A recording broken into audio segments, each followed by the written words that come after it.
Hello guys, Assalamu alaikum. Today my mom is going to show you how to store green chilies for a longer time. First, wash your green chilies with warm water. When the green chilies are dry, then you can start pulling the stem of each green chili out.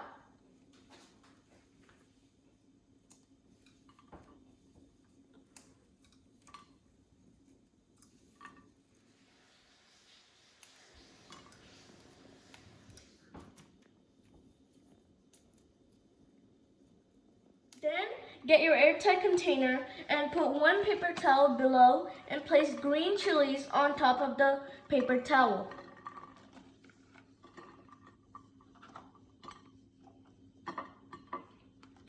Once you have stuffed in the green chilies in your airtight container, place the other paper towel and close the lid. And you're done.